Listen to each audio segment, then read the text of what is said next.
Alors, en tenant compte des informations dont nous disposons sur les ventes de maisons et des possibles baisses de taux d'intérêt tout au long de 2024, cela pourrait-il signifier que le marché immobilier canadien a finalement atteint son point le plus bas et qu'il est sur le point de connaître un retournement? Découvrons-le dans cette vidéo.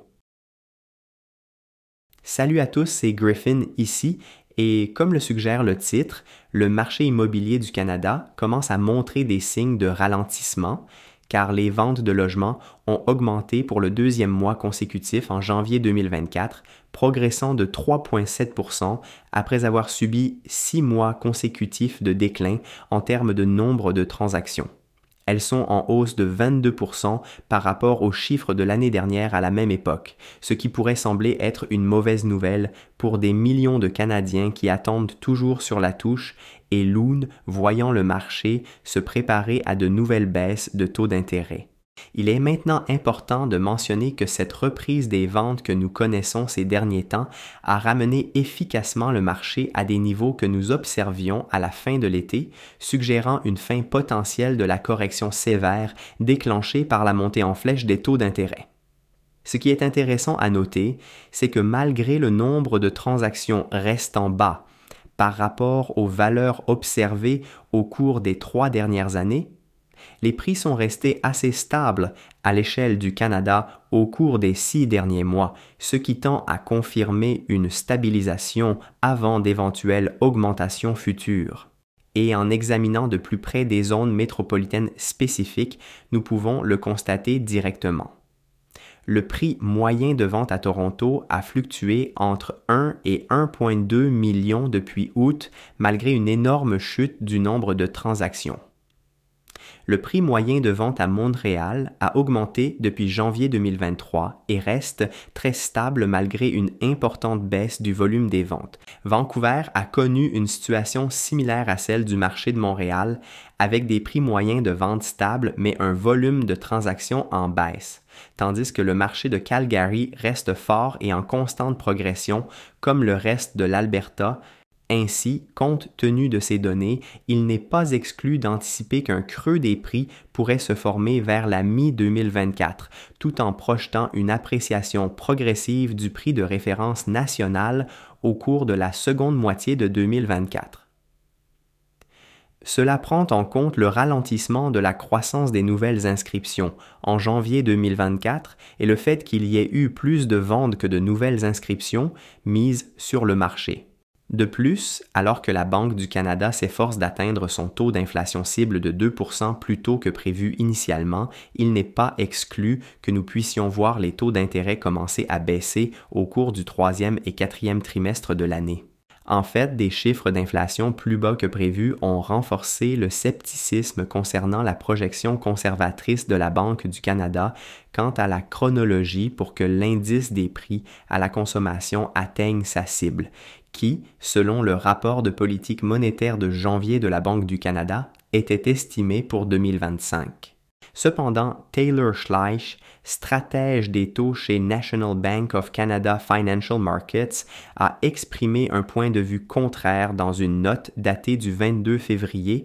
affirmant qu'une trajectoire claire existe pour atteindre la cible de 2% d'ici le 3e trimestre de cette année. Bien sûr, c'est principalement de la spéculation à ce stade, mais si l'histoire indique quelque chose qui pourrait se produire à l'avenir, eh bien, la Banque du Canada a tendance à être assez conservatrice dans ses déclarations et ses estimations de calendrier. Bon, malgré l'équilibrage du marché, il est indéniable que des défis en termes d'accessibilité persistent pour des millions d'acheteurs potentiels et resteront problématiques même si les taux d'intérêt commencent à diminuer en 2024. Et cela est à prévoir car avec un prix moyen des maisons élevé à travers le pays, restant à 660 000 $,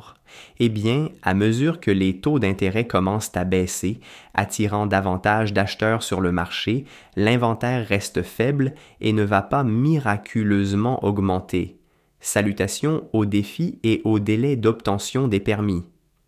Mais la réalité est que, bien que le pouvoir d'achat augmente avec des taux plus bas, l'augmentation du prix d'achat place les acheteurs dans une situation similaire en termes de paiement mensuel. En fait, Olivia Cross, économiste en Amérique du Nord chez Capital Economics, souligne que même avec les baisses de taux d'intérêt agressives attendues au cours de l'année prochaine, l'accessibilité restera plus tendue que dans n'importe quelle période depuis les années 1990. Et oui, je serais plutôt d'accord avec cela et j'en ai parlé à plusieurs reprises sur ma chaîne. L'accessibilité au Canada restera extrêmement difficile pour les nouveaux acheteurs, quels que soient les taux d'intérêt élevés ou bas,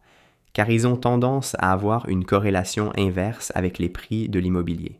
Voici un exemple pour illustrer ce point. Si vous achetez une maison en ce moment au prix moyen de vente actuel de 660 000 $, avec un acompte de 20 % et un taux fixe sur 5 ans de 5,5 % sur 25 ans, vous aurez un acompte de 132 000 $, ce qui est une somme importante pour la plupart des nouveaux acheteurs, et un paiement mensuel de 3 242 $, dont seulement environ 830 $ constituent des capitaux propres au cours de la première année. Maintenant, si les taux commencent à baisser, même dans la fourchette de 4 %, mais que les prix augmentent d'environ 100 000 $, ce qui honnêtement ne serait pas exclu, eh bien à 760 000 $, avec un acompte de 20 %, soit 152 000 $ à 4 % sur 25 ans, le paiement mensuel diminue à 2 750 $,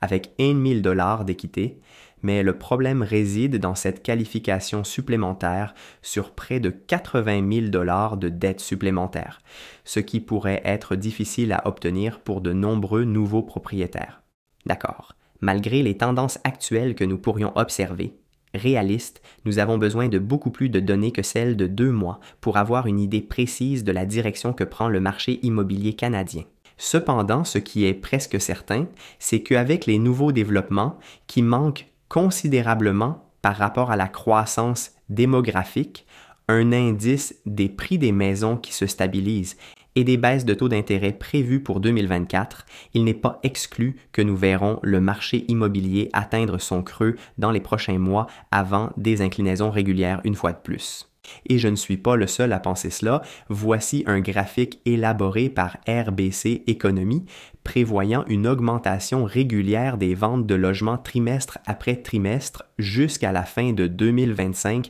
principalement en tenant compte des facteurs mis en évidence dans cette vidéo. Donc, tel que cela se présente, ce ne sont pas de bonnes nouvelles pour les nouveaux acheteurs de maisons cherchant à agir en 2025 et 2026, et bien qu'il soit presque impossible d'avoir un timing parfait, si vous pouvez acheter une propriété pendant que les taux sont en baisse au second semestre de 2024, et avant que les prix ne montent encore plus, ce serait le moment idéal. Mais si vous êtes quelqu'un qui possède déjà une maison avec un renouvellement hypothécaire prévu en 2024, 2025 ou 2026, alors vous ne voudrez absolument pas manquer cette vidéo que j'ai faite parlant de ce que vous devriez faire pour vous préparer à un renouvellement de taux qui sera probablement bien plus élevé que ce que vous payez actuellement, alors ne manquez pas celle-là. Alors merci beaucoup de regarder. Si vous avez apprécié la vidéo d'aujourd'hui, n'hésitez pas à lui donner un like, cela ne prend qu'une seconde et aide vraiment la chaîne.